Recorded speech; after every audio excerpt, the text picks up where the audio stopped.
یہ فرق ہے جو لوگوں کو سمجھ نہیں آتا۔ غامدی صاحب تو جان بوجھ کر بھی چاہیں گے کہ نہ سمجھ میں سارا الزام مودودی صاحب کو جائے، سارا ڈاکٹر صاحب کو جائے، ان کی اپنا پرانے جو ہے نا تو بھی غیظ و غضب ہے اس کی تسکین کا سامان، وہ تو یہ چاہیں گے۔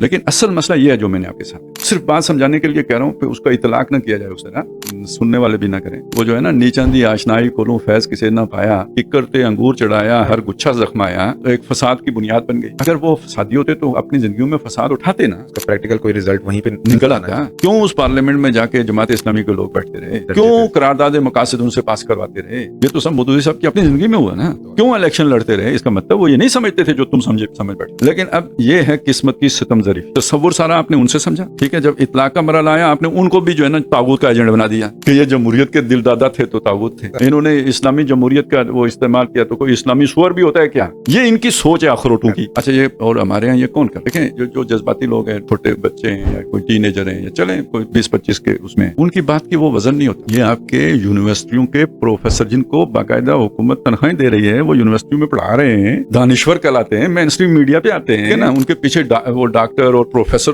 لگا ہوتا ہے، یعنی آنریبل لوگ ہیں، وہ جب اس طرح کے تصورات پیش کریں گے کہ یہ ساری دجالیت ہے، یہ کون، یہ ایکسٹریمزم جو ہے نا اسی سے تو پھر یہ سوچ جنم لیتی۔ دوسری اس چیز کو سمجھنا چاہیے کہ یہ جو چیزیں ہیں اتنی وہ سادہ نہیں ہے، یہ فزکس کے اصولوں پر نہیں ہے یا کیمسٹری کے اصولوں پر نہیں، یہ ایک پیچیدہ عمل ہے، کمپلیکس چیزیں ہیں جس میں حالات کے بدلنے سے احکام بدل جاتے ہیں، صورتحال کے بدلنے سے بالکل ایک مکے میں اور اسٹریٹجی ہوتی ہے، مدینے میں اور اسٹریٹجی ہوتی ہے، دونوں جگہوں پہ ایک اسٹریٹجی نہیں ہوتی۔